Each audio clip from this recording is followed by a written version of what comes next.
यशोदानन्दन व्रज जनरञ्जन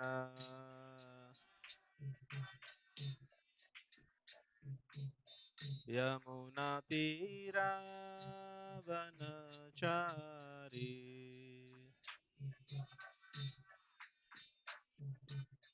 यमुनातीरावनचारी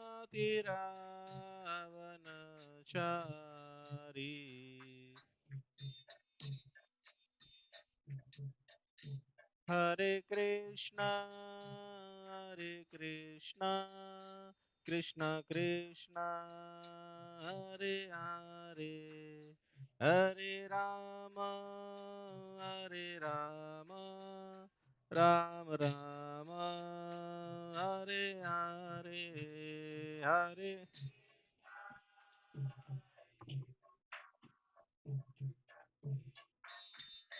हरे हरे हरे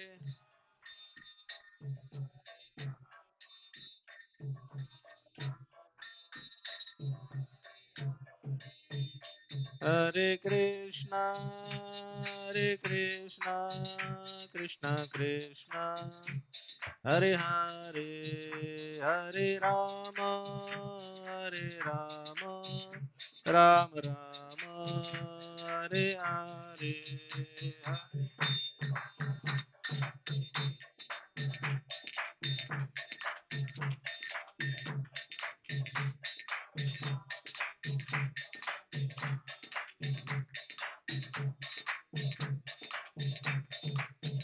जय राधा वृंदावन चंद्र राधा वृंदावन चंद्र राधे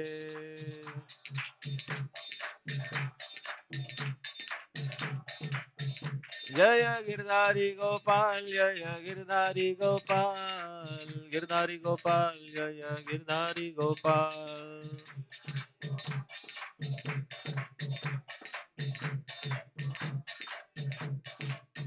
प्रभुपाद प्रभुपाद प्रभुपाद प्रभुपाद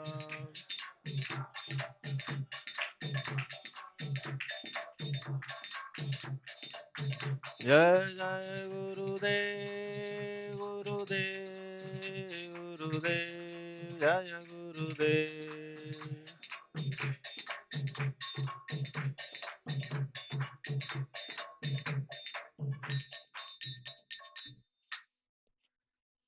ओम नमो भगवते वासुदेवाय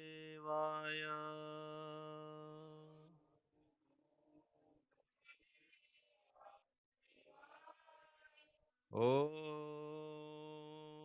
नमो भगवते वासुदेवाय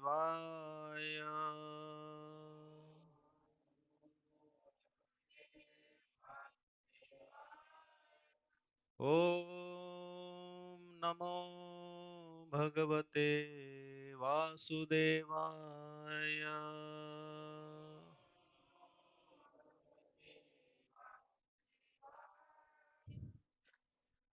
So today we are reading from Srimad Bhagavatam, Canto first, chapter 2, Shlok number 21.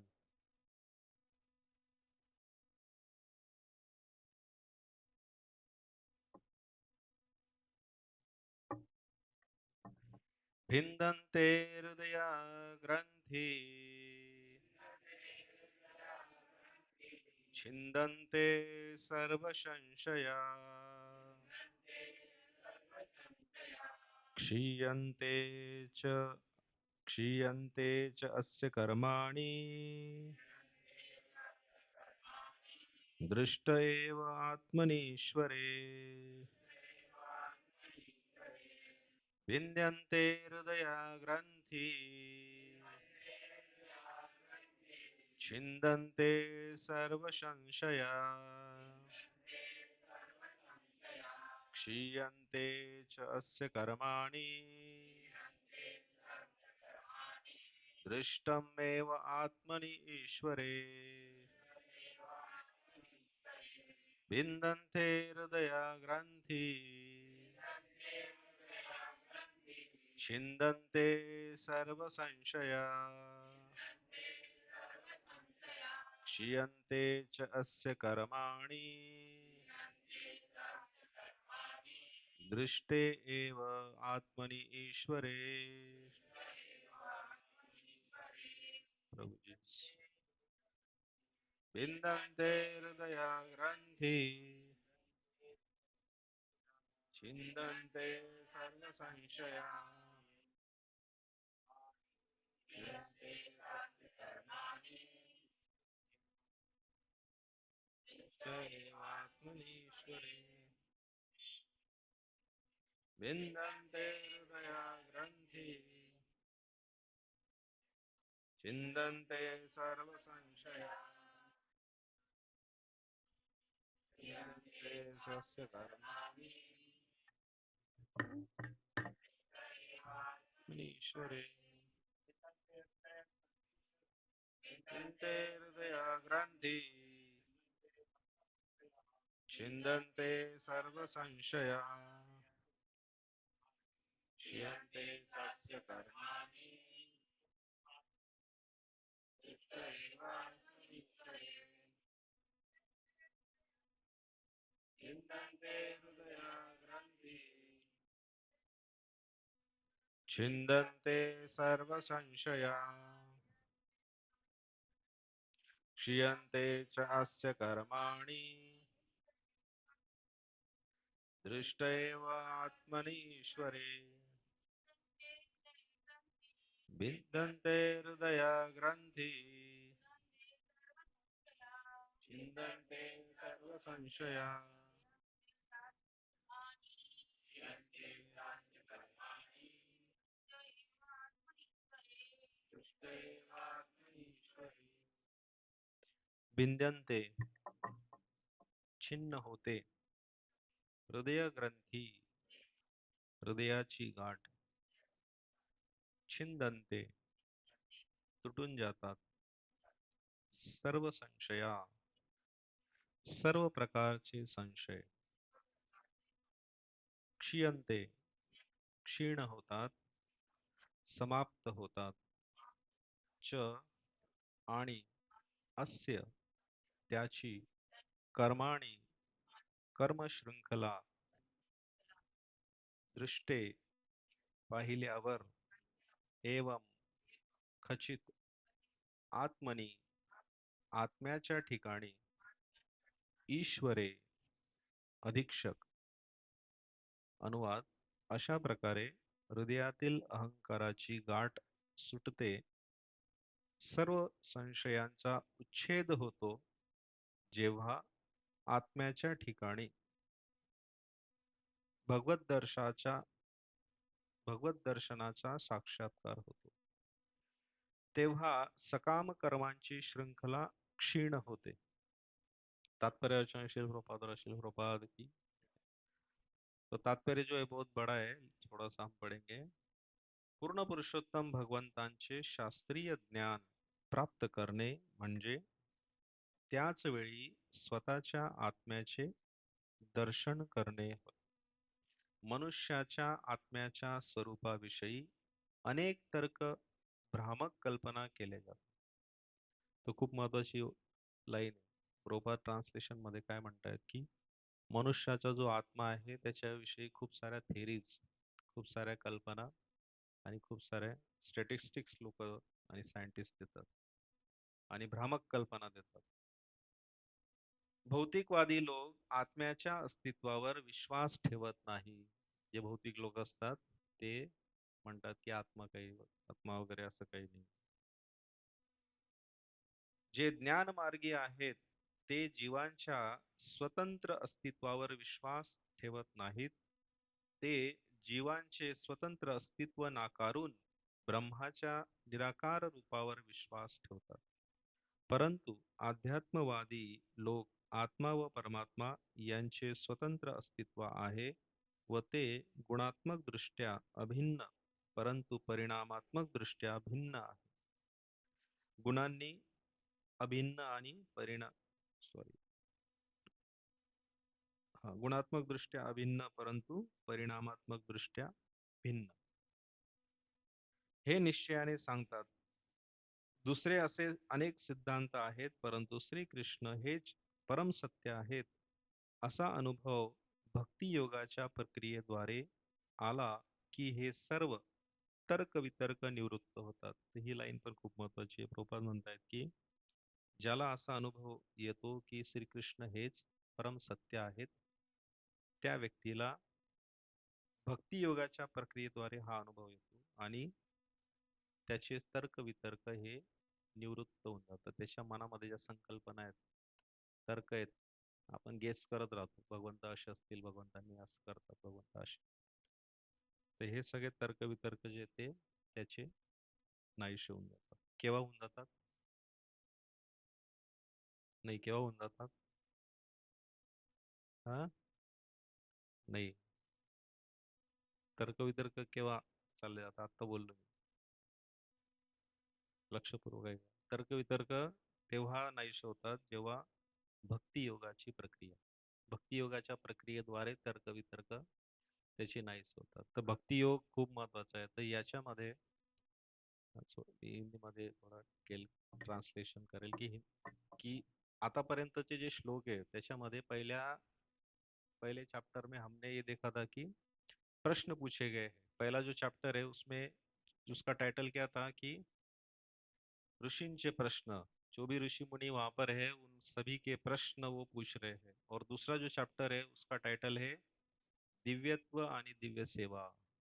कि दिव्यत्व क्या है और दिव्य सेवा, दिव्य सेवा मतलब भक्ति द्वारा भगवान की सेवा करना। तो ये भक्ति योग की प्रक्रिया से ही प्रभुपाद जो हमें ट्रांसलेशन में बता रहे हैं कि उसके तर्क वितर्क वो सब गायब हो जाते हैं। तर्क वितर्क वर्क जो है वो अपने जो गेस लगाता है वो सब खत्म हो जाते हैं।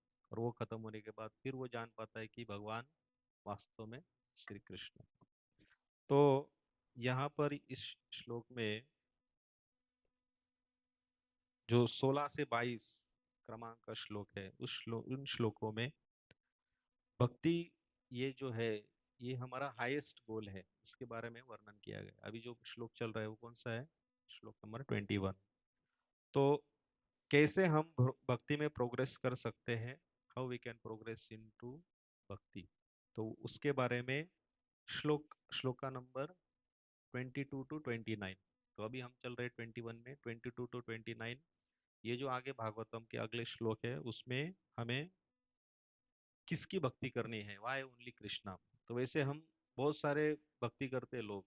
कोई देवी देवताओं की भक्ति करता है, कोई अलग अलग गुरुओं की भक्ति करता है, कोई अलग अलग प्रकार के, कोई नास्तिक होते हैं जो किसी की भक्ति नहीं करते, या कोई असुरों की भी भक्ति करते हैं। ऐसा भी देखा गया है कि असुरों को बड़ा मानते हैं, असुरों की भी भक्ति करते हैं। तो अलग अलग प्रकार की भक्ति लोग करते हैं, लेकिन वास्तव में इतनी सारी भक्तियों में से कृष्ण की ही भक्ति क्यों करना चाहिए, तो इसका वर्णन अगले श्लोकों में दिया है।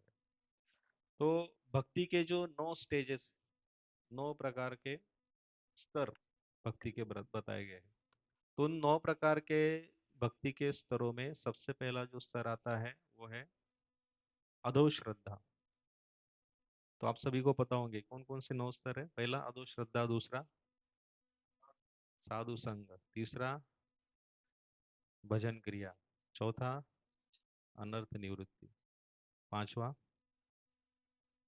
पांचवा जो है वो है निष्ठा, और छठा है रुचि, और बाद में आसक्ति और भाव, और आखिरी है प्रेम। तो ये 9 प्रकार के स्टेप्स में अभी हम कौन से स्टेप में हैं? अभी हम क्या कर रहे हैं? तो पहला जो स्टेप है वो अधो श्रद्धा। अधो श्रद्धा मतलब क्या कि हम शुरुआत में अभी कोई मिल जाता है हमें और श्रद्धा पूर्वक बुलाता है कि चलो भाई इस्कॉन का प्रोग्राम है, चलो वहाँ पे भगवत गीता का कार्यक्रम होता है। तो उसके रिगार्डिंग वो हमें इनवाइट करता है हमको। पहले पता नहीं होता भी क्या, फिर लेकिन हमारे हृदय में थोड़ी श्रद्धा तो होती है, थोड़ा बहुत तो हमारे हृदय में भगवान के प्रति थोड़ा जानने की इच्छा तो होती है। तो उसको कहते हैं अधो श्रद्धा। मतलब श्रद्धा होती है लेकिन कम मात्रा में होती है, उसको कहते हैं अधो श्रद्धा। तो बिगिनिंग ऑफ भक्ति, वो शुरुआत है भक्ति की। दूसरा है साधु संग। फिर हम आते हैं, हाँ, भक्तों के संग में आ जाते हैं, गुरुवार के प्रोग्राम में आ जाते हैं, साधुओं का संग करते हैं। हाँ, फिर धीरे धीरे मॉर्निंग प्रोग्राम में भी आते हैं। तो क्या कर रहे हैं हम? साधु संग कर रहे हैं।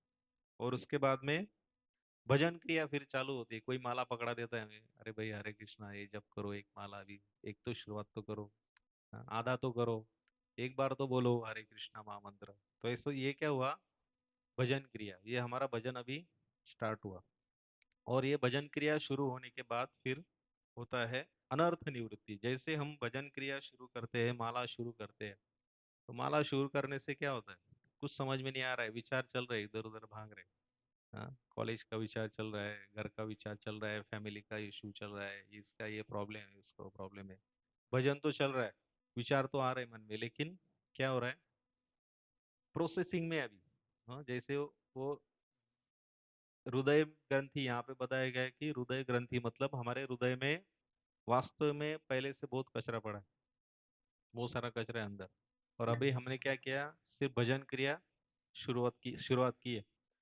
तो जैसे एक बाउल है, बाउल में गंदा पानी है, वैसे हमारे हृदय में भी बहुत सारे अनर्थ है।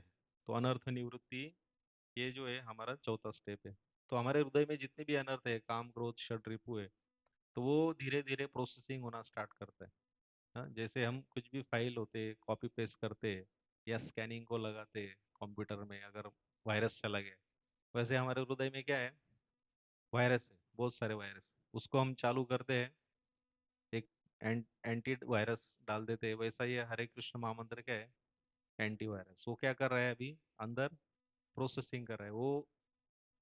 वो प्रोसेसिंग कर रहा है मतलब क्या? हरि नाम से हमारा हृदय धीरे धीरे शुद्ध हो रहा है। और वास्तविक में कौन कर रहा है प्रोसेसिंग? हरि नाम मतलब कौन है वास्तविक में? भगवान। हरि नाम प्रभु की जय, ऐसा बोलते हैं। तो हरि नाम प्रभु की जय मतलब क्या? कि भगवान की जय। तो वास्तव में कृष्णा जो है हमारे अंदर से वो जो वायरसेस है वो सब निकाल रहा है। वो सब हृदय ग्रंथि यहाँ पर बताया है इस श्लोक में। छिंदनते, छिंदनते मतलब छेदन कर रहा है, कि हमारे हृदय में जितने भी सारे कल्मश है उनका छेदन हो रहा है। तो ये प्रोसेसिंग का स्टेप, ये तीन चार स्टेप जो है वो एकदम इमिडिएट है, वो जल्दी हो जाते हैं। लेकिन इसके बाद का जो स्टेप है वो सबसे फिर लंबा स्टेप है। जैसे एक टनल है, और वो टनल में से हमें जाना है, अंधकार है, कुछ दिख नहीं रहा है, प्रोसेसिंग हो रहा है। हाँ? और वो टनल का एंड का है वो भी दिख नहीं रहा है। लेकिन क्या है, रोज नाम ले रहे हैं। हाँ, सोच विचार चालू है, हमारे प्लान चालू है, अभी ये करना है वो करना है, सब प्लानिंग हम कर रहे हैं हमारे हिसाब से। हाँ, भगवान भी हमें सहायता कर रहे हैं। हाँ, तो ये प्रोसेसिंग अभी हमारा शुरुआत में चल रहा है। तो अनर्थ निवृत्ति मतलब साफ सफाई चल रही है। तो ये साफ सफाई कब तक चलती रहेगी? जब तक पूरा हृदय हमारा शुद्ध नहीं हो जाता, भगवान प्रकट नहीं हो जाता। तो वास्तव में भगवान हृदय में तो है, और क्लीनिंग का काम भी वही कर रहे हैं। और हमको क्या लगता है कि हम कर रहे हैं? वास्तव में क्लीनिंग कौन कर रहा है? हरि नाम कर रहा है। हरि नाम हमारे हृदय में से वो सब प्रॉब्लम्स को निकाल रहा है। तो ये इमीडिएट तीन चार जो है वो स्टेप हो जाते हैं। बाद में ये जो अगले स्टेप्स है वो थोड़े लंबे स्टेप्स है। तो अनर्थ, अनर्थ निवृत्ति मतलब क्या? अनवांटेड हैबिट्स, जो हमारी बुरी आदतें हैं वो धीरे धीरे धीरे धीरे कम होने लगती है। जैसे हम इस्कॉन में आने के पहले हम सोचते हैं कभी, अरे कैसे थे हम? हाँ, कि इस्कॉन में आने के पहले हम कितनी बुरी आदतें थी। जैसे मैं मेरी बात बताऊँ तो तो आप सबको पता ही है। तो इस्कॉन में आने के पहले पूरा मतलब ऐसा, हमारे शिक्षा गुरु है, वो बोलते हैं कि पूरा जगह ही मत आए कि जैसे थे तुम दोनों भाई। तो जगाई मदाई को जैसे वो चैतन्य महाप्रभु और नित्यानंद महाप्रभु उनके पीछे मटका लेके भागते हैं, ऐसा मारने के लिए चक्र लेके भागते हैं, वैसे हमारे शिक्षा गुरु जो है वो फिर हमारे पीछे ऐसे पड़े कि फिर हम अभी प्रयास कर रहे, चल रहे हैं अभी इधर भक्ति मार्ग।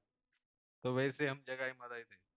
तो वैसे ये प्रोसेस से हम जब तक नहीं गुजरते तो हमारा शुद्धिकरण नहीं हो पाता। तो फिर अगला जो स्तर है निष्ठा। तो निष्ठा में क्या होता है कि अभी जैसे मॉर्निंग प्रोग्राम है, तो निष्ठा आती है धीरे धीरे, नहीं हमें जाना है मॉर्निंग प्रोग्राम में, गुरुवार के प्रोग्राम में जाना है। वो निष्ठा बन जाती है, आई विल गो। तो आई विल गो क्या है? निष्ठा है, ये हमारी इच्छा शक्ति है। और ऐसा एक स्तर आता है कि आई हैव टू गो, मुझे जाना ही चाहिए। हाँ? तो ये क्या है? निष्ठा है। हरि नाम संकीर्तन है, नहीं मुझे जाना ही है। ये अगला स्तर है, वो क्या है? रुचि। कि धीरे धीरे फिर हमें इंटरेस्ट आने लगता है, अरे मॉर्निंग में थोड़ा अच्छा लगता है, हाँ, थोड़ा कुछ तो हुआ है, कुछ तो भी जाके कुछ हृदय में कुछ परिवर्तन हुआ है, कुछ तो हुआ है भाई हमारे साथ।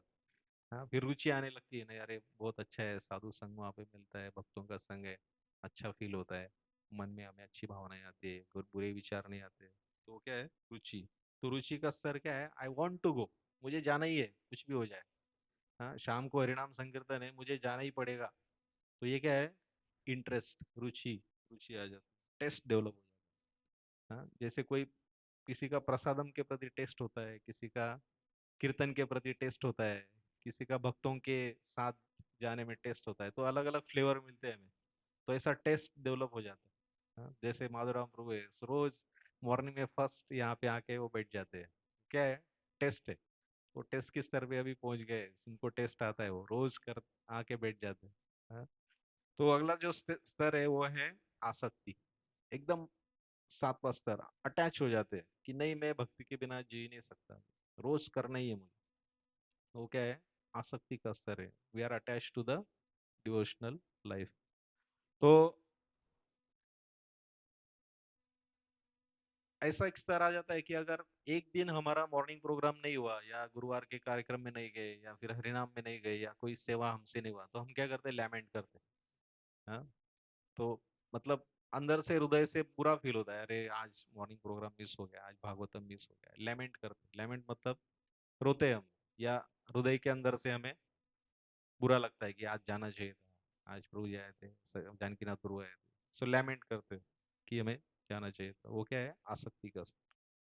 और उसके अगला स्तर है भाव। तो भाव क्या है? कि भगवान के प्रति हम रोज सुबह जाके फिर भगवान के प्रति भावना हमारी डेवलप होती है। तो ये जो कृष्ण भावनामृत, प्रभुपाद ने इसको नाम दिया है कृष्ण भावनामृत। तो भावना बहुत इंपॉर्टेंट, कि हमारी भावना भगवान के प्रति कैसी है। तो ऐसे अलग अलग भक्तों का भी चरित्र हमने देखा है कि उन भक्तों की भावना भगवान के प्रति कैसी होती है। तो और उसके आगे का स्तर है प्रेम। तो प्रेम मतलब ये आखिरी स्टेप है। तो प्रेम में तो आप सबको पता है, जैसे कोई गर्लफ्रेंड बॉयफ्रेंड है, हाँ, वो देखते हैं आजू बाजू में अभी कोई नहीं है, तो हम जाते हैं कहीं घूमने, वो बाइक पे लेके जाता है, उसको हर जगह पे घुमाता है, अच्छा खिलाता है। हाँ, तो वो क्या है? प्रेम से, वो प्रेम के लिए वो सब कर रहा है। वैसे हम, भगवान के प्रति प्रेम है तो हम सब करने के लिए तैयार हो। हाँ, भगवान के प्रति प्रेम है तो हमको हर सेवा अच्छा लगता है। हम सेवा में फिर चॉइस नहीं दिखाते कि यही सेवा चाहिए, यही सेवा चाहिए। तो क्या है? भगवान के प्रति प्रेम। तो प्रेम में हम भगवान के सभी सेवाओं को करने के लिए तत्पर रहते। तो ये अलग अलग स्तर जो बताया गया है। तो उसके पहले जो श्लोक थे, कि जिसमें हमने देखा था कि अ, शृण्वतां सकतां कृष्ण पुण्य श्रवण कीर्तना सुहृदयंतस्थो यह अभद्राणि विदुनोति सुरतम सताम। तो इस श्लोक में भगवान जो है श्रृणवताम, सुनने के लिए बहुत इंपॉर्टेंस देते हैं। सुनना बहुत इंपॉर्टेंट है। सुनना मतलब क्या? कि इतने सारे इंद्रिय हैं हमारे। हाँ, जीव है, आंखें हैं, हाँ, उसके बाद में त्वचा है। तो ये सारी इंद्रियों का काम क्या है?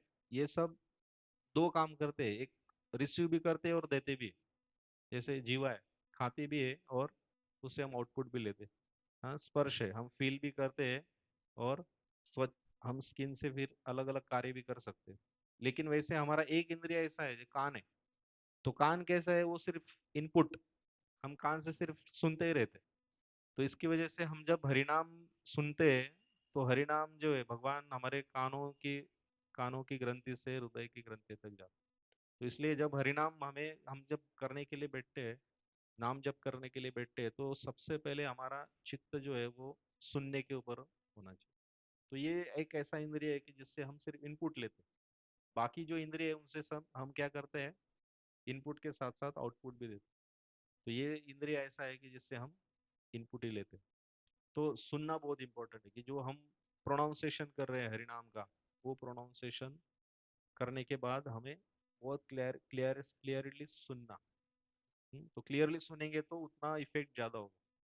जितना हरिनाम ज्यादा सुनेंगे, हमारे भले ही हमारा मन भटक रहा हो, लेकिन हम अगर धीरे धीरे हम मन एकाग्र करके हम सुनने के ऊपर कान को लगाएंगे, उससे क्या होगा, बहुत जल्दी हमारा हृदय जो है वो शुद्ध हो पाएगा। तो छिंदंते हृदय ग्रंथि, हृदय के ग्रंथियों में हम उसको छेदन कैसे कर सकते हैं, हरि नाम के द्वारा ही कर सकते हैं। तो उस श्लोक में बताते हैं कि सूर्योदय, सूर्योदय मतलब क्या है, भगवान श्री कृष्ण कैसे है, सूर्योदय मतलब हमारे सखा है, या हमारे जो सूर्योदय मतलब उसको बोलते हैं कि भला चाहने वाले। तो जो व्यक्ति हमारा सूर्योदय है, शुभ चिंतक जिसको बोलते हैं, तो वो भगवान सबसे बड़े शुभ चिंतक और सबसे बड़े सूर्योदय हमारे है। तो जैसे अलग अलग प्रकार के हमारे हृदय में जो अनर्थ, उनके बारे में मैंने जो बताया, तो भक्त क्या होता है कि भक्त लोग अनर्थ को देखते हैं हमारे फिर भी हमें बेर करते हैं। हाँ, हमारे अंदर बहुत सारे दोष भी होते हैं, फिर भी भक्त लोग बेर भी करते हैं, और कभी कभी वो क्या है, ऐसा सुई लेके घूमते हैं। हाँ, वैसे वो कभी कभी ऐसा पिंच कर देते हैं कि वो फिर हमारा हमें पता भी लगता है। हाँ, लेकिन हम हमारी बुरी आदतें छोड़ने के लिए तैयार नहीं। तो भक्त लोग ऐसे होते हैं, बार बार पिंच करते हैं, प्रभु ये इसको ऐसा करना ही चाहता, ये ऐसा होना चाहिए था, ये इसको ऐसा करो। हाँ, तो भक्त लोग भी हमें उनमें सहायता करते हैं। तो जैसा कोई अगर हमारे अनर्थों को, बुरी आदतों को अगर कोई हमारा निकालना चाहे, हाँ, तो क्या करते हैं हम, कुछ समय के लिए जज बन जाते हैं कि जब हमारे खुद के अगर हृदय में अनर्थ है, बुरी आदतें, तो वो समय हम हमारी बुरी आदतों को नहीं देखते, वो टाइम पे हम जज बन जाते हैं। और जब कभी दूसरों के हृदय में या दूसरे के हैबिट्स अगर हम देखते हैं, तो वो टाइम पे हम क्या बन जाते हैं, लॉयर बन जाते हैं, वकील बन जाते हैं कि हाँ देखो आपने ऐसा किया, आपने ऐसा किया। हाँ, तो वास्तविक में हम हमारे खुद के लिए लॉयर बनना चाहिए, और दूसरों के लिए जजमेंट दूसरों से लेना चाहिए। तो बहुत इंपॉर्टेंट है, तो उससे क्या होगा, हमारे भक्ति मार्ग पर प्रगति हो पाएगा। तो प्रभुपाद जो है, प्रभुपाद एक बार ऐसे ही भक्त उनके पास आए और प्रभुपाद को बोलने लगे कि प्रभुपाद, ये स्पिरिचुअल लाइफ जो है बहुत डिफिकल्ट है। हाँ, इट्स वेरी वेरी डिफिकल्ट, कि मतलब भक्ति करना बहुत कठिन है। तो प्रभुपाद बोलते हैं यस, हाँ, spiritual life is difficult but material life is impossible. कि भौतिक जीवन कैसा है, इम्पॉसिबल है। तो भौतिक जीवन में हम क्या है, सुख ढूंढते हैं, लेकिन सुख हमें मिलता नहीं है। तो प्रभुपाद बोलते हैं कि इम्पॉसिबल मतलब क्या, कि इतने सारे कष्ट हमें लेने पड़ते हैं। अगर कुछ प्राप्त करना है, आईआईटीज में जाना है, हाँ, या किसी को कोई डिग्री प्राप्त करनी है, या किसी को कुछ पोजीशन प्राप्त करनी है, तो कितना कठिन कार्य होता है, उसको लिए कितना श्रम करना पड़ता है। हाँ, अभी देखो ये बच्चे कितने, उनको खुश हो रहा है कि बी का डिग्री अभी प्राप्त करना है। हाँ, तो कितनी सारी कठिनाई है, कितना सारा क्लॉजेस लगा दिए टर्म वर्क में। हाँ, ये टीए कंपोनेंट, ये कंपोनेंट, वो कंपोनेंट, पूरा वो पूरा पिस जाते हैं पूरा। और इतना पिस जाते हैं कि पूरा गाली देते कॉलेज को, इतना गाली देते हैं कि अरे बंद करो ये, अभी बहुत हो गया। हाँ, तो कितना श्रम करना पड़ता है, कितने सारे हमारे जीवन में प्रॉब्लम होते हैं। तो प्रभुपाद बोलते हैं कि ये भौतिक जीवन कैसा है, इम्पॉसिबल है, फिर भी हमें क्या करना है, लगे रहना। We have to keep trying. तो एक ऐसा कहा है कि मंजिल यूं ही नहीं मिलती राही को, मंजिल यूं ही नहीं मिलती राही को, वो जुनून सा दिल में जमाना पड़ता है। हाँ? जुनून मतलब दिल में ऐसा जुनून होना चाहिए कुछ पाने के लिए, पाने का। तो पूछा चिड़िया से, घोंसला कैसे बनता है। चिड़िया को पूछ रहे कि घोंसला कैसे बनता है।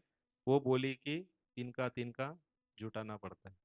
तो हमें भी क्या है, भक्ति मार्ग में ऐसा तिनका तिनका जोड़ना पड़ेगा, रोज आके, रोज हरि नाम, रोज साधु संग, रोज सब प्रोसेसिंग करना पड़ेगा, तब जाके हमारे हमारा गोल जो है, कृष्ण प्रेम प्राप्त हो सकता। तो ऐसा जो इम्पोर्टेंट है कि सब प्रोसेस जो है वो धीरे धीरे होता है। हमको क्या है, अभी एकदम शॉर्टकट चाहिए, एकदम तुरंत चाहिए। भक्ति वैसा नहीं है। हाँ, वो कभी शॉर्टकट में नहीं मिलेगा और एकदम तुरंत भी नहीं मिलेगा। भक्ति कैसा है, स्लो प्रोसेस। इसलिए गुरु महाराज कहते हैं कि धीरे धीरे रे मना, धीरे सब कुछ होए। माली सींचे 100 घड़ा, ऋतु आए फल होए। तो जब माली 100 घड़ा सींचेगा, टाइम आएगा, रोज धूप खिलेगी, तब जाके वो फल जो है वो मिलेगा। अभी जैसे आम है, हाँ, तो आम क्या अभी रोज मिलते हैं क्या बाजार में? नहीं, उसको टाइम लगता है। वैसे हमें नेचर बहुत सिखाता है कि धीरे धीरे सब होता है। You have to keep trying. रोज हमें प्रयास करना चाहिए। हाँ, ऐसा नहीं कि फिर हार जाओ थोड़ा और फिर लटक जाओ फिर बीच में और सब कुछ छोड़ दो। हाँ, भक्ति में बढ़ रहे भी अभी आगे, साधु संग भी कर रहे हैं, सब कर रहे हैं, और बीच में फिर पूरा गैप मार दो, ड्रॉप ड्रॉप आउट कर दो, नहीं, लगे रहना। तो जब टाइम आएगा तब हमारी भक्ति जो है वो फलीभूत होगी। जो हमारे हृदय में भक्ति लता का बीज है, हाँ, वो हमें धीरे धीरे वो भक्ति लता का बीज बढ़ेगा और भगवान के पास वो पहुंचा सकता है। तो अगला जो श्लोक आता है इसमें, मतलब 21वें श्लोक से पहले से, वो है नष्ट प्रायेषु अभद्रेषु नित्यम भागवत सेवया। तो ये भागवत जो है वो उसका नित्य सेवन करने से भी बहुत लाभ होता है। तो भागवत का श्रवण मतलब, एक होता है भक्त भागवत और एक होता है ग्रंथ भागवत। तो ग्रंथ भागवत जो है वो जो हम पढ़ रहे हैं अभी, और भक्त भागवत मतलब भक्तों के द्वारा हम भागवत को सुनते। तो ऐसे दो प्रकार के भागवत से भी हमारा बहुत कल्याण होगा। तो नारद जो है, नारद मुनि, तो नारद मुनि बचपन में भक्त भागवत मतलब उनके घर पे भक्त आते थे और भागवत सुनाते थे। तो उनकी माता जो थी, तो उनकी माता का देहांत हो जाता है, उनको सर्पदंश हो जाता है, आप सबको पता हो। तो सर्पदंश होने की वजह से वो एकदम शॉक लगता है नारद जी को कि अरे एकदम कैसे हो गया है अचानक से। अगर घर में ऐसा कोई हो और उसका फिर ऐसा एकदम सडनली डेथ हो जाए, शॉकिंग होता है, किसी का एक्सीडेंट हो जाए चला जाए, तो उससे शॉकिंग थी। तो वैसे नारद मुनि जो है, नारद मुनि की माता, उनका सर्पदंश से मृत्यु हो जाता। तो वैसे जो उन्होंने श्रवण किया था भक्तों से, तो भक्तों से भागवत श्रवण करने की वजह से उनका जो चेतना है वो इस स्तर पर डेवलप हो जाता है कि वो उस शौक को मतलब सहन कर सकते। कोई भौतिक व्यक्ति होता है, वो अगर ऐसा कुछ उसके साथ हो जाए तो पूरा वो एकदम बिखर जाता है, उसको पता ही नहीं चलता कि अभी क्या करना है, उसका दिमाग भी काम नहीं करता वो टाइम पर। हाँ, पूरा अस्त व्यस्त हो जाता है। लेकिन सिर्फ भागवत श्रवण की इतना महिमा है कि भागवत श्रवण करने से, कथा श्रवण करने से हम ऐसे जो जीवन में जो प्रॉब्लम्स आते हैं उसको भी हम सहन कर सकते हैं। तो 19वां जो श्लोक है, 19वें श्लोक में हमें दिया था कि तदा रजस्तमम भावा कामलोभ दयाश्चये चेतम एतर अनावित्तम स्थितम सत्य प्रसिद्धति। तो अलग अलग गुण और कर्म बताए गए थे उस श्लोक में, कि अलग अलग गुण से हम कैसे प्रभावित होते हैं। कि सतोगुण को हमें बढ़ाना चाहिए, रजोगुण को और तमोगुण को कम करना चाहिए। तो प्रभु जी ने शायद उसके ऊपर बताया था डिटेल कि अलग अलग गुणों का वर्णन प्रभुपाद भी बताते हैं कि गुणों के हिसाब से कैसे ब्राह्मण क्षत्रिय वैश्य और शूद्र, तो शूद्र जो होता है उसमें तमोगुण ज्यादा है, हाँ, जो भक्त होते हैं उसमें सतोगुण ज्यादा है। तो वैसे हमें भी सतोगुण को कैसे बढ़ाना है, तो सतोगुण कैसे बढ़ेगा, रोज मॉर्निंग प्रोग्राम में आएंगे, रोज सुबह जल्दी उठेंगे, तो उससे क्या होगा, सतोगुण बढ़ेगा, और वो सतोगुण हमें प्रोटेक्ट करेगा बाहर के एनवायरनमेंट से। लेकिन अगर एक दिन अगर हमारा ऐसा प्रोग्राम मिस हो गया, मॉर्निंग प्रोग्राम नहीं किया, लेट उठे, हाँ, उस सुबह कुछ माला नहीं हुआ, तो हम क्या फील करते हैं कि दिन भर पूरा एकदम ऐसा अस्त व्यस्त फील करते हैं। तो वो क्या है, हमारे अंदर रजोगुण और तमोगुण बढ़ रहा है। तो इसलिए रोज हमें प्रयास करना चाहिए कि सतोगुण हमारे हृदय में बढ़े।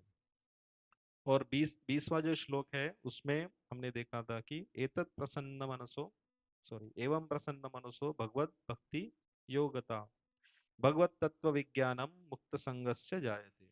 तो ये 20वां श्लोक था भागवत का, जो कल प्रभु जी ने हमें डिटेल उसका बताया था। उसमें क्या है कि पावरफुल बेनिफिट्स ऑफ भागवतम, कि हमें क्या है इम्फोसाइज करना चाहिए किसके ऊपर, प्रसन्न मनसो, मन कैसे प्रसन्न होगा। हाँ, तो पहले तो हमें खुद का मन प्रसन्न करना है। हाँ, और मन हमारा खुद का प्रसन्न करने के बाद फिर दूसरों का प्रसन्न करना है। मतलब क्या, कि पहले तो हमारे मन को हमें ठीक करना है। और सबसे अभी बहुत ज्यादा प्रॉब्लम कलयुग में इसकी वजह से आता है कि हमारा मन जो है वो बुरा सोचता है। वास्तविक में कभी कभी हम ऐसा सोच लेते हैं वो भक्त के मन में ऐसा कुछ होगा भी नहीं, लेकिन हम हमारे मन से ऐसा कयास लगा लेते हैं या हम ऐसा सोच लेंगे कि उसने ऐसा किया। वास्तविक में अगर हम उसके साथ बात करेंगे तो उस डिस्कशन में ऐसा कुछ आउटपुट निकलता नहीं है।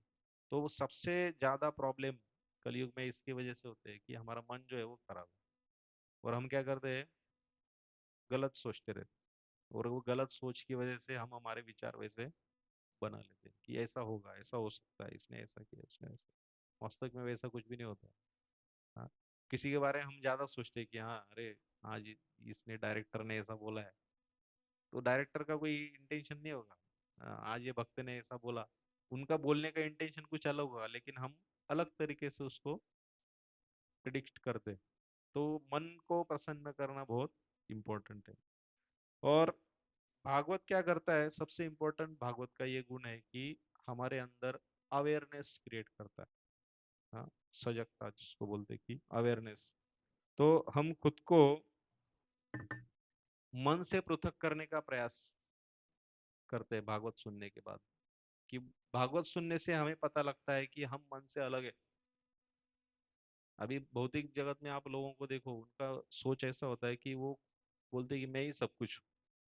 हाँ? मतलब मैं जो भी कर रहा हूँ वो सही है, और मेरे मन ने जो बताया वो सब सही है। हाँ? मैं ही सब कुछ हूँ। हाँ? हम ब्रह्मास्मि। हाँ? मैं ही खुद ब्रह्म हूँ, मैं ही परमेश्वर हूँ, ऐसा भी सोचते हैं लोग। तो मन, अभी हम एकदम कॉमन ऑब्जर्वेशन है कि देखो, मन के अंदर जो विचार आ रहे हैं वो विचारों को हम आकलन एनालाइज कर सकते हैं कि मन में बुरा विचार आ रहा है या अच्छा विचार आ रहा है। इतना तो ऑब्जर्वेशन हम कर सकते हैं। हमको पता भी लगता है कि नहीं, अरे अभी मन में ये बुरा विचार हो रहा है, एकदम मन अभी इधर उधर डाइवर्ट हो रहा है। तो वास्तविक में क्या है कि अगर हम इतना एनालाइज कर सकते हैं कि हमारे मन में बुरा और अच्छा विचार का आ रहा है या जा रहा है, इसका मतलब क्या है कि हम मन से कुछ अलग है। समझ में आ रहा है आपको? कि अगर हम हमारे मन को एनालाइज कर सकते हैं कि हमारे मन में अच्छा या बुरा कुछ चल रहा है, किसी के बारे में हो, या किसी के व्यक्ति विशेष हो, या किसी वास्तु विशेष हो, किसी के बारे में कुछ भी विचार आ रहा है, अच्छा है या बुरा है, कुछ भी हो, तो इसका मतलब क्या है कि हम मन से अलग है। तो वास्तविक में फिर हम है कौन? तो हम क्या है? आत्मा है। तो और ये दृष्टिकोण देता है भागवत, हमें देता है। तो हम क्या करते हैं, पृथक्करण, एनालिसिस की ये ताकत हमें श्रीमद् भागवतम देता है, कि हम जानने लगते हैं कि हमारे मन में क्या चल रहा है। तो ऐसा तो लोग मानते ही नहीं, वो खुद को ही मन मानते हैं। हाँ, मैं चाहे ये करूँ, मैं चाहे वो करूँ, मेरी मर्जी। हाँ, वो खुद को मन ही मानते हैं। आत्मा तो उसको, उनको कोई लेना देना ही नहीं आत्मा के बारे में। और बुद्धि तो सोचो ही मत। वो मन, जो मन कहेगा वो मैं करूँगा। जो मन ने मुझे बोला बस, इधर जाना है, ये खाना है, चलो मैं चला जाऊंगा, खाऊंगा, ऐश करूंगा। हाँ, अभी कल ही हमारा बातचीत हो रहा है, हमारी जो सिस्टर है वो बोल रही थी कि पुणे में ऐसा कल्चर अभी आ गया है कि मंडे टू फ्राइडे बहुत गधा मुजरी करते हैं। हाँ, बहुत हमाली करते हैं एकदम, बोझा ढोते हैं। हाँ, प्रोग्रामिंग, वो आईटी में पति पत्नी जॉब में होते हैं, वो बहुत काम करेंगे मंडे टू फ्राइडे, और फ्राइडे के दिन, थर्सडे के दिन उनका प्लान बन जाएगा कि अभी 2 दिन कई छुट्टियों में घूमने को जाना। मतलब कोई लेना देना नहीं है किसी से। तो फिर ये क्या है, सब मन के स्तर पे हम काम कर रहे हैं। ठीक है, जाओ। तो उनका जाना और भक्तों का जाना अलग है। भक्तों का प्लानिंग कैसा रहता है कि चलो भाई पिकनिक जाएंगे नागेश्वर, इधर भक्तों के साथ जाएंगे, हरि नाम संकीर्तन करेंगे। तो उनका जाना और हमारा जाना अलग है। वो जाके वहां पे सिर्फ अकेले अकेले ही एंजॉय करते रहते हैं। हाँ, फोटो निकालते हैं, सेल्फी निकालते हैं, रील बनाते हैं, स्टेटस में डालते हैं। लेकिन भक्तों का कैसा एंजॉयमेंट है, वो वहां पे जाते हैं, कथा सुनेंगे भगवान की, भगवान का कीर्तन करेंगे। तो भगवान को प्रसन्न करना ये उनका हेतु है। और यहाँ पे हेतु क्या है? खुद को प्रसन्न करना, सेल्फ। हाँ, तो ये भागवत हमें सिखाता है कि हम मन से अलग है।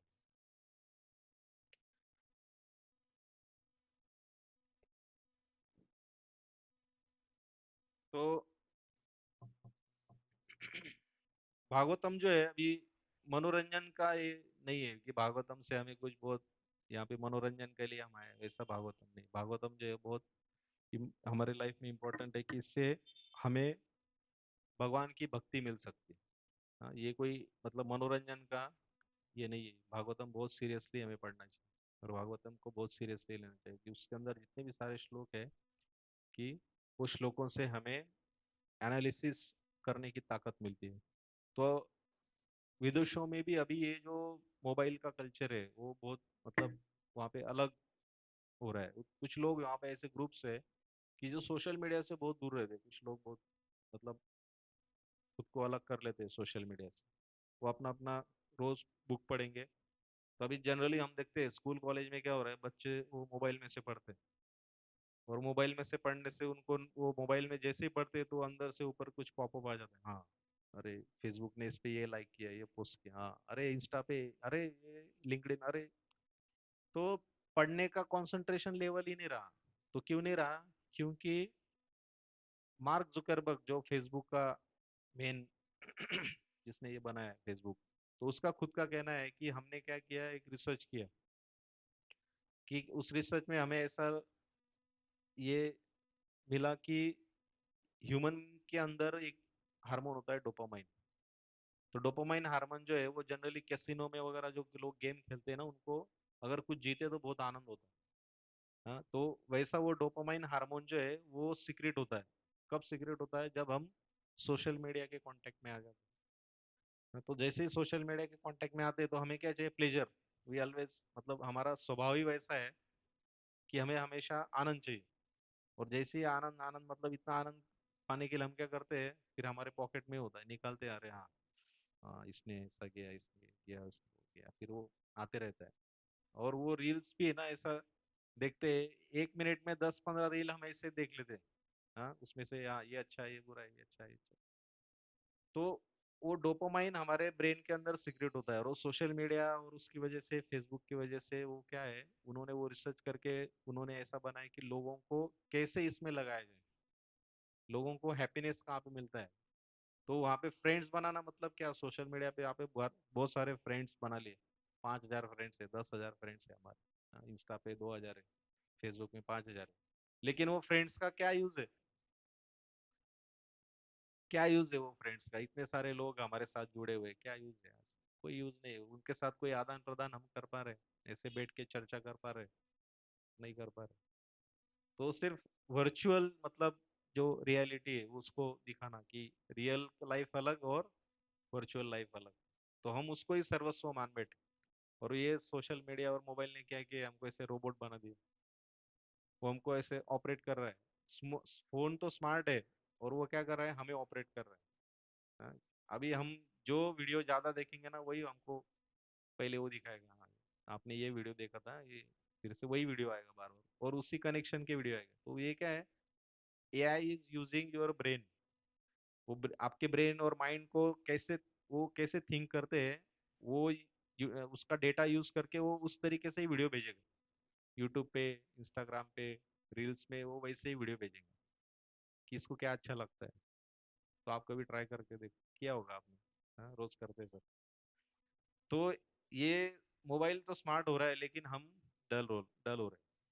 तो इसकी वजह से अभी जो प्रॉब्लम बहुत सारे जो आ रहे हैं कि बच्चे अभी उनका कंसंट्रेशन क्यों नहीं लगता है, बिकॉज कंसंट्रेशन लेवल डिक्रीज हो जाता है जब when we are in touch with that machine. वो मशीन के टच में आने से हमारे इमोशंस और हम फीलिंग्स वहाँ पे सब आ जाते हैं। तो एकाग्रता हमारी भंग हो जाती है कि एक ठीक से देख नहीं पाते, एक ऐप से दूसरे ऐप, दूसरे ऐप से तीसरे ऐप चले जाते हैं। तो हमारा एक कंसंट्रेशन लेवल जो है वो लगता ही नहीं है। इसकी वजह से स्टूडेंट कभी पढ़ाई भी नहीं करते। तो बहुत इंपॉर्टेंट है कि हमें क्या करना चाहिए कि लॉक करना चाहिए, रेस्ट्रिक्ट करना चाहिए खुद को। तो विदेशों में भी ऐसा भी हो रहा है, वो they are get bored of that social media and all. वो बोर हो गए, बंद करो भाई सब, नहीं चाहिए। लेकिन भारत में भी एक वो चल रहा है, चलेगा अभी थोड़े दिन चलेगा, अभी देखते हैं क्या होता है आगे। तो सोल जिसके बारे में मैं बता रहा था कि soul observes, soul is above the mind, sorry, mind, mind के ऊपर क्या है, इंटेलिजेंस, बुद्धि, और बुद्धि के ऊपर है सोल। तो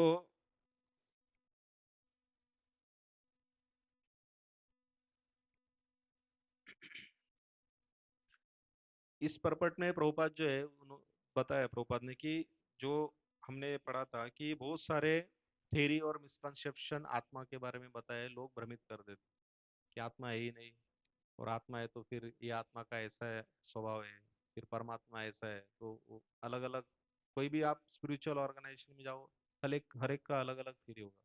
लेकिन भागवत में ऐसा है कि आपको डिटेल क्रिस्टल क्लियर नॉलेज दिया है कि ये आत्मा ऐसा है, इसका स्वभाव ऐसा है, आत्मा का साइज ये है। हाँ, भगवत गीता में सब डिटेल दिया है। तो हमें जो जड़ है या जो ऑथराइज है उसको ग्रहण करना चाहिए। तो जनरली होता क्या है कि भागवतम का जो है कि we are experiencing Krishna in our heart, हम भगवान को हमारे हृदय में अनुभव कर सकते हैं। ये भागवत का बहुत बड़ा इंपॉर्टेंस है। दूसरा, वी गेट शेल्टर। शेल्टर मतलब क्या, मराठी में क्या बोलते हैं? आश्रय। हाँ, तो हमें क्या मिलता है, भगवान का आश्रय मिलता है जब हम भागवतम पढ़ते हैं। दूसरा, कि भागवतम कैसा है कि सनलाइट जैसा है। हाँ, जैसे रोज सुबह होती है तो नई सूर्य किरण आती है, रोज सुबह हमें नया उत्साह, नया प्रेरणा मिलता है, वैसे भागवतम क्या है, हमें रोज प्रेरणा देता रहता है। तो जैसे जीवन जीने का कोई ड्राइविंग फोर्स, क्या ड्राइविंग फोर्स जो होता है या ऑपरेटिंग प्रिंसिपल किसी का कोई होता है, तो उसका ड्राइविंग फोर्स क्या होता है, जनरली वो डर के कारण करता है, फियर, आउट ऑफ फियर, डर की वजह से कुछ कार्य करता है। दूसरा कि एंगर, क्रोध में आके कार्य करता है। तीसरा, कंट्रोल, कुछ कंट्रोल करना चाहता है तो कंट्रोल करने की पोटेंसी हमारे अंदर होती है। तो ये ड्राइविंग फोर्स है, फियर, एंगर, कंट्रोल। हाँ, और एक इसमें approval seeking mentality. Approval seeking मतलब क्या, कि खुद के ऊपर विश्वास नहीं है कि जो किया है वो सही है या नहीं, दूसरों से हम अप्रूवल लेते हैं, प्रभु जी देखो जरा ये बराबर है कि नहीं, हाँ, ये बराबर बना है कि नहीं, ये बराबर अच्छा हुआ है कि नहीं। अप्रूवल सीकिंग, हमें दूसरों का अप्रूवल भी चाहिए। तो ये अप्रूवल सीकिंग जो है मेंटेलिटी, ये भी, ये सब क्या है, ड्राइविंग फोर्स है हमारे जीवन में। अभी जैसे देखते हैं हम कॉलेज में, हाँ, कि out of fear people will do their work. लोग क्या करेंगे, डर की वजह से काम करेंगे, कि आपको ऐसा करना है नहीं तो ऐसा हो जाएगा। हाँ, बच्चों को भी बहुत डराते हैं, ऐसा किया नहीं तो ऐसा हो जाएगा। तो out of fear people are doing their work. लेकिन भागवत में हमें ऐसा कहीं पे बताया नहीं, कि भागवत में क्या है कि हृदय में हमारे जो भगवान है उनको कैसे हम अनुभव कर सकते हैं, उसका सब डिटेल दिया है। ऐसा नहीं कि डर के नहीं, ऐसा ये नहीं किया तो ये होगा, नहीं। Krishna has given free will to everyone. भगवान ने सबको फ्री विल दे के रखा है, आपको जो करना है वो करो, लेकिन अच्छा करो या बुरा करो ये हमारे ऊपर डिपेंड करता है। ठीक है। तो क्या होना चाहिए कि हमारा attitude, it should be like open mind. मतलब उसको बोलते हैं कि वांट टू रिसीव, हमेशा हम ग्रहण करने की क्षमता या सहनशीलता, ऐसा ओपन माइंडेड हमारा एटीट्यूड होना चाहिए। तो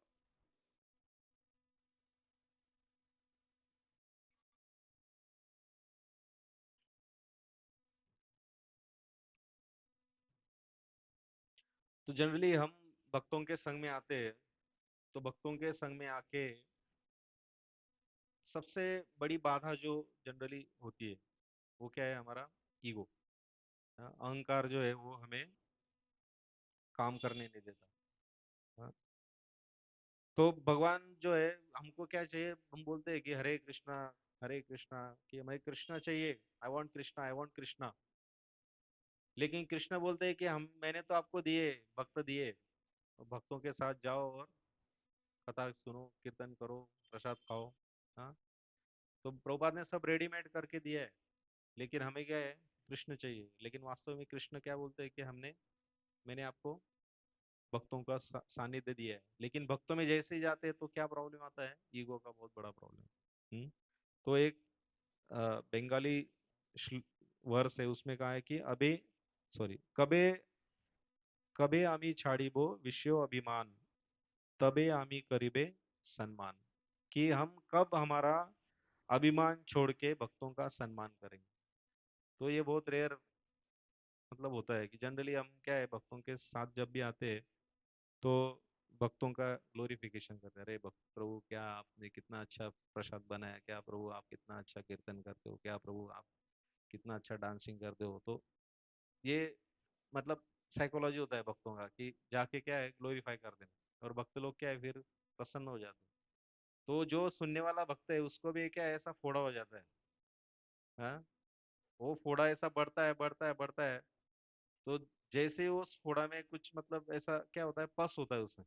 हाँ, जैसे वो जनरली हमें कुछ बबल ऐसा हो गया, फोड़ा हो गया, जल गया, तो बबल्स में क्या है, पस है। तो जैसे उसको ग्लोरीफाई करता है कोई तो अच्छा लगता है, अरे क्या ब्रो आप कितना अच्छा ये करते हो, कितना अच्छा, तो वो बबल ऐसा बड़ा होता रहता है। और फिर बाकी कुछ भक्त ऐसे होते हैं ना जो साथ में सुई लेके चले जाते हैं, वो फिर एक ही सुई मारते हैं, वो फोड़ा को फोड़ देते हैं।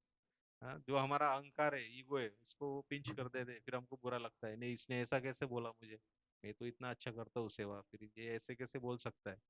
तो भक्त लोग जो है ना वो भगवान उनको बुद्धि देते हैं, वैसे भक्त लोग कृष्ण भक्तों बड़ा चतुर। तो भक्तों की बातों का बुरा नहीं मानना चाहिए, तो वो जो भी बोलते हैं हमारे अच्छे के लिए बोलते हैं। तो ये अहंकार जो है, ये अहंकार हमें कम करना चाहिए। अहंकार मतलब उसको सबसे बड़ा बाधा है भक्तों के बीच जाने का। तो ये अहंकार से क्या होगा, हमारी जो अनर्थ है, वो अनर्थों को, बुरी आदतों को भक्त जो है वो बार बार आके समझाते हैं कि आप ये आदत छोड़ दो, ये ऐसा करो, इसका ऐसा करो। तो ये बातें हमें सुनना चाहिए। तो अभी जनरली ऐसा हुआ कि मैं ऐसे कुछ ऑर्गेनाइजेशन है जिसमें मतलब कि क्या है, मैं और भगवान बस। अभी कोई जाएगा, हरे कृष्णा, मैं हे कृष्णा, सिर्फ आप हो और मैं हूँ बस, बीच में कोई नहीं आना चाहिए। हो सकता है क्या ऐसा कुछ? नहीं। तो वास्तविक में भगवान ने हमें भक्त दिए उसकी वजह से कि हमें भगवान कब मिलेंगे, भक्तों के सानिध्य में रह के ही मिलेंगे। लव मात्र साधु संगे सर्व सिद्धि हो। तो भक्तों के सानिध्य में आके ही हमें भगवान मिल सकते हैं, या भगवान का हम अनुभव कर सकते हैं। तो बहुत बहुत धन्यवाद आपका पेशेंस हियरिंग के लिए। किसी का कोई प्रश्न है तो पूछ सकते हैं। तो भक्त लोग ऐसे कॉल भी करते हैं, मैसेज भी करते हैं, हाँ प्रभु 2 दिन से आए नहीं आप प्रोग्राम में, मॉर्निंग प्रोग्राम में। हाँ, कभी कभी एसएमएस डालते हैं, कॉल करते हैं। तो क्या है, भक्त लोग ऐसे पूछते हैं, मतलब क्या उनका केयर है, लव है। हाँ, अगर नहीं होगा, सिर्फ भगवान और हम ही है, तो क्या आदान प्रदान होगा? कुछ नहीं होगा। हाँ, तो भक्तों के साथ आदान प्रदान करके फिर हम भगवान को और अच्छी तरीके से समझ सकते हैं। तो वो भक्तों का मतलब जो पिंचिंग जो होता है उसको सहन करना भी बहुत जरूरी है। नहीं तो क्या होता है, कुछ लोगों को बुरा लग जाता है, वो भाग जाते हैं फिर। हाँ? तो पिंचिंग करना मतलब क्या, वो ऐसा सोचना चाहिए कि वो हमारे अच्छे के लिए बता रहे। भावना ये होनी चाहिए। फैमिली में भी हम ऐसे भावना से आनंद से रह सकते हैं कि कोई हमारे लिए कोई बोल रहा है तो ठीक है भाई, अच्छे के लिए बोल रहा है, ये भावना से अगर हम सुनेंगे तो हमारा कल्याण हो सकता है। बहुत बहुत धन्यवाद। हरे कृष्ण। किसी का कोई प्रश्न है तो पूछ सकते हैं। ग्रंथराज श्रीमद् भागवतम की, जगत गुरु शिल प्रभुपाद